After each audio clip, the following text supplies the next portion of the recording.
इसके बाद मूर्ति पूजा के कारण रामदेव बाबा जी बोलते हैं, श्री श्री रविशंकर भी बोलते हैं कि मूर्ति पूजा जैसे कि जो मूर्ति है, जो अपना कर्म किया है, पहले धर लीजिए कि हम लोग कृष्ण को मानते हैं, तो कृष्ण ने जितना कर्म किया है, अगर हम मूर्ति को देखते हैं तो उसको गुण जो है वो हमें याद आने लगता है।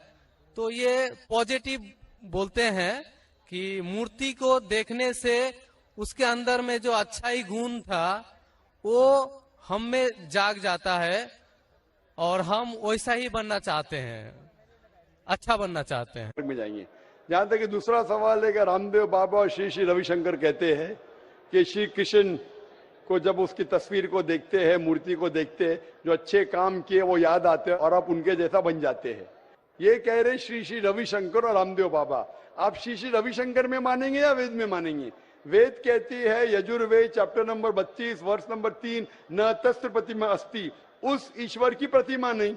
लिखा है शतशत उपनिषद में चैप्टर नंबर 4 श्लोक नंबर 19, न तस्य प्रतिमा अस्ति, उस ईश्वर की कोई प्रतिमा नहीं, कोई अक्ष नहीं, कोई फोटोग्राफ नहीं, कोई पेंटिंग नहीं, कोई पिक्चर नहीं, कोई आइडल नहीं, कोई स्टैच्यू नहीं। तो आप श्री श्री रविशंकर की बात मानेंगे या वेद की बात मानेंगे? अगर आप श्री श्री रविशंकर की बात मानते हैं और वेद की बात को छोड़ देते हैं तो आप श्री रविशंकर के चेले बनते हैं, लेकिन वेद के नहीं। मैं भी अगर कुछ कुरान के खिलाफ बात करूं तो मुझे छोड़ दीजिए। मैं हमेशा कुरान का हवाला देता हूं। कुरान अल्लाह की किताब है, तो कुरान का हवाला देके कुरान की बात करता हूं तो मानो। अगर कुरान को मैं छोड़ दूंगा तो मेरी बात भी मत मानो। जो कुरान और सही हदीस के खिलाफ बात करता है, कितना भी बड़ा आलिम हो, उसकी बात मत मानो।